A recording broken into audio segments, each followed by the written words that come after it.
For implementing a queue using array, we require following things, that is a fixed size array, and the size also we should know what is the size of an array or a queue. Then also we need two pointers, that are front and rear pointer. So all these things we can combine them together under a structure because all these are related to a queue. So let me define a structure for a queue. Structure queue. So what are the members I need? I need the size. What is the size of a queue? That is size of an array. Then I need front pointer to point upon first element and rear pointer to point upon last element. This is used for insertion and this is used for deletion, front for deletion. Then also I need an array space. So what size it should be? It can be known only at runtime. When really program is running, we can decide the size and create an array dynamically from heap. So for creating array dynamically, I should take a pointer. So I will not declare an array, but I will just take a pointer q for an array. So this I will be creating it dynamically. Now let us see how to create the variable of that type structure and how to initialize it. So I will write on the program code and show you this code. We will be using it wherever required whenever we are using queue. Let us assume that this is a main function, right? Inside main function, I am creating a variable of type that structure q. This q is an object of that type structure. So once I create this object q or variable of type q, I'll get following members. First one is size and second one is front pointer and the next is rear pointer and q is a pointer to an array. So I am calling them as pointer. These are not actually pointers. These are index pointers, right? So index pointers, those are not address pointers, but they are pointing on the element. So we are calling them as pointers. Don't confuse them with address pointers. So a variable is created, then we have to initialize all these. So first of all, I will find out what is the size. So I will take the size from the keyboard. I will give a message, enter the size of a queue and then take the size. So here a message is enter the size, then scanf, I have to take the size. So size is what? Q dot size, I have to say. Q is a size. So Q dot size. Q dot size. So with this, whatever the size is given, that size will be filled here. Suppose the size is 7. So 7 is the size. Then based on that size, I should create an array of a size 7 and fix it to with this pointer q. So I should create this array. I should create that array. So for creating that array, I should say q dot q. So q is a variable name and it is having member q as a pointer of type integer array. This is an address pointer. Then to this I should dynamically allocate the memory from heap and assign it. So for dynamically memory allocation, we use malloc function or else we can use new. So malloc will create an array and to that q will be pointing, right? So instead of writing lengthy code, I was preferring writing new, and while typing the program, I am using malloc function.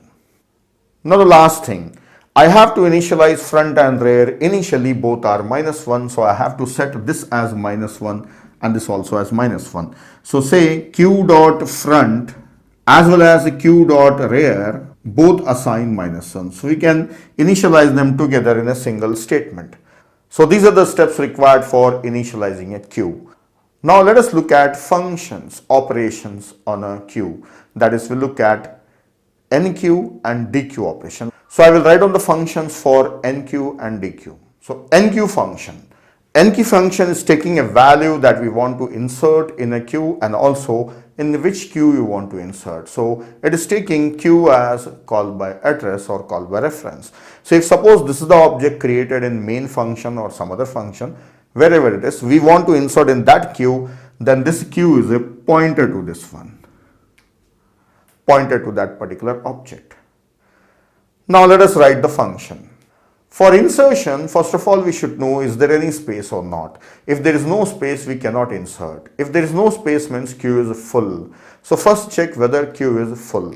So I'll write on the condition for queue full. If this is the case, then queue is full. I cannot insert any element. So here simply I'll give a message that queue is full or queue overflow. Queue is full. If it is not full, then we can insert the element. So else, How to insert the element? So for inserting an element, we should move rear pointer one step and then insert the element. That's it. Step is simple. Move rear and insert the element. So this rear I should move, this rear. So Q's rear plus plus. So Q's rear is moved. So Q's rear plus plus. So rear becomes now 0, means it's pointing here. So here in this data structure, if you see, it is 0. So it means it's pointing on index 0, right? Then at Q's 0 position, means Q's rear position, I should insert the value. So Q's Q, so value 12, whatever the value you are inserting, it will be inserted there. But we are visualizing it like this. This is how it happens inside mem. So that's all. End of the function, end of else part, and end of enqueue. If you look at the steps are simple steps. Either say print it is full or else 2 steps. So the time is constant. So from the code also you can see that the time is constant. Now next let us look at dequeue operation, that is a delete operation. Now delete operation. Function name is a dequeue, that is for deletion, and this is having a pointer to this variable or this object. So when you call this function, you have to pass that as parameter, and this is called by address or reference. Now for deleting, I have taken some variable x and it is initialized to -1. Now let us write down the steps. Before deletion, what I have to do? Before deletion, check whether there are some elements or not. If there are no elements, we cannot delete. So when there are no elements means it is empty. So what is the condition for empty? If front and rear are equal, we cannot delete them. So if front and rear are equal, it is empty. So first I should write down the condition that if front and rear are equal, so whose front and rear? Q's. So I can access this using arrow operator. Q's front and Q's rear if they are equal. So say if Q's front is equal to Q's rear, then I should just display a message that Q is full. Then here I just display a message that Q is empty. So printf Q is empty. So Q is empty. If front and rear are equal, Q is empty. I cannot delete any element. Else, how to delete an element? So for deleting an element, just move front pointer to a next location and take out the element. That's all. So how to move front? This front I have to move, so that is Q's front plus plus first of all. So Q's front is moved. Q's front is moved. Then from that place I should take out the elements. So I can take out that element in variable x. So inside x I am taking out the value from Q's Q, that is Q's Q, that is array. From that array, from which place I am taking out the value? So Q's front I am taking out the value. It is taken in x. Now finally return x. So outside else I am writing return x. So the value that is deleted is return. What happens if the Q was empty? So that x will have -1 and nothing is assigned to x. So it will return -1. So if this function is returning -1 means Q is empty. There are no elements in a Q. So that's all. This is a dequeue function. And if you look at the function, the steps are very simple.